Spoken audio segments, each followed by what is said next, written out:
Welcome everyone. Welcome again, Kurumzari ma'am. I am going to have chicken curry today. Ngasi yen thong bacha ne, yen thong bane, soybean mirom bane, singju ne. Sam lam.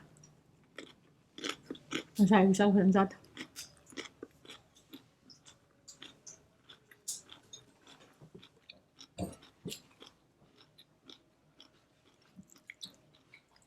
Yen se mahi yaw de bile nap nap thong bane mahi yaw ba. Chaning de.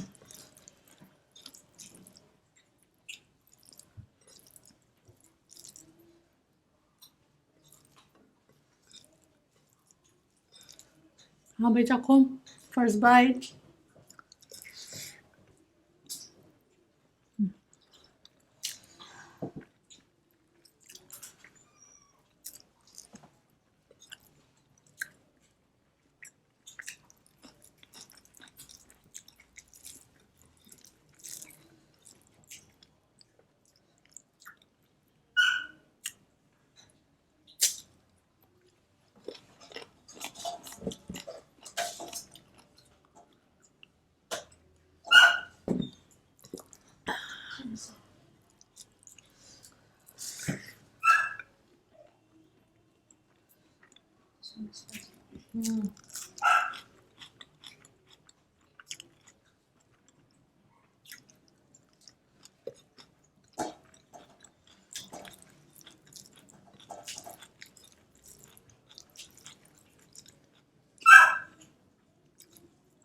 And that's my dog barking.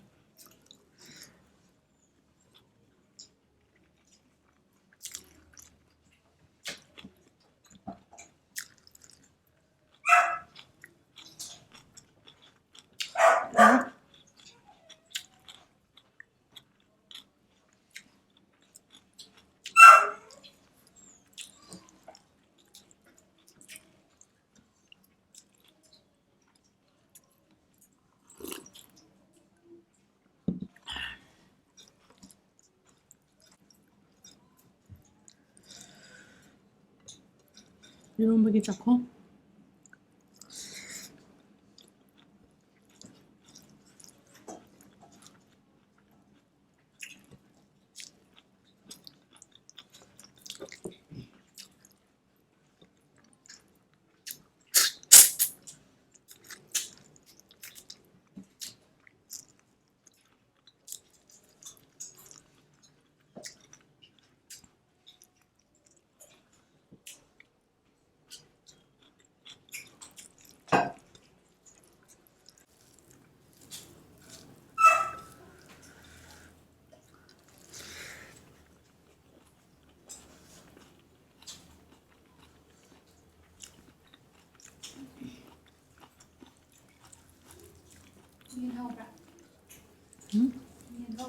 Hold on.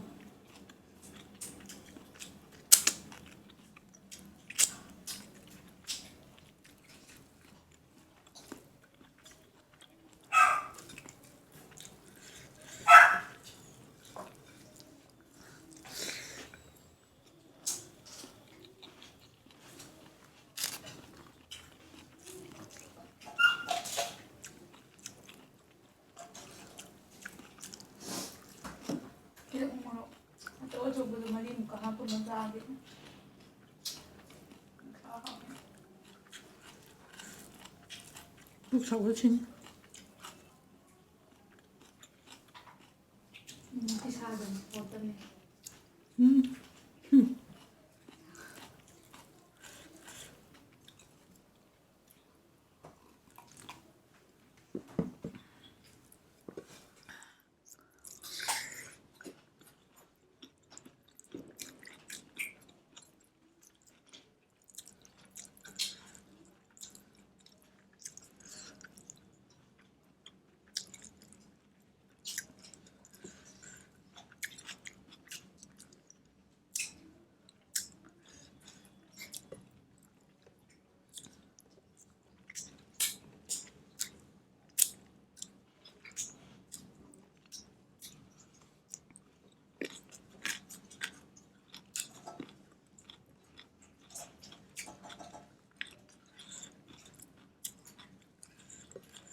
소금 같다.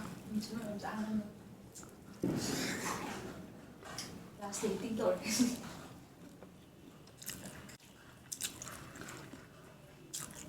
Nó tôm nó thùng cận xanh.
소금제 뭐 땀땀 차려.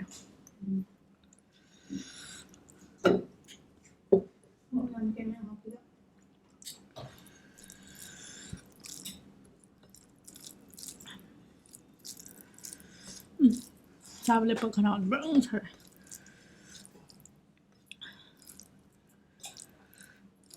Side सादे अब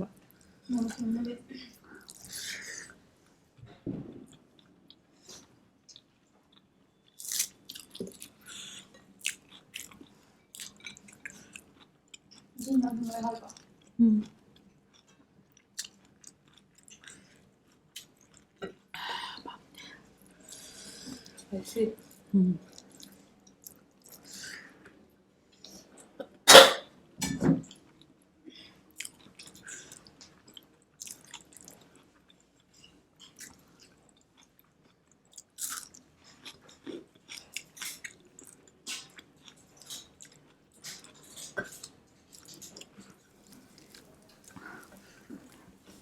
It's so tasty.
소금 이런 거지 가나오는 숨살 싸분으로 하와이나 so good.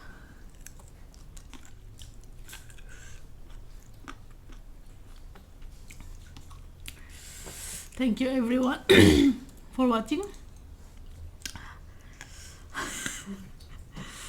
It's very spicy. Not on the lips. Throat. On the throat. In the throat. On in कुछ भी हो. What?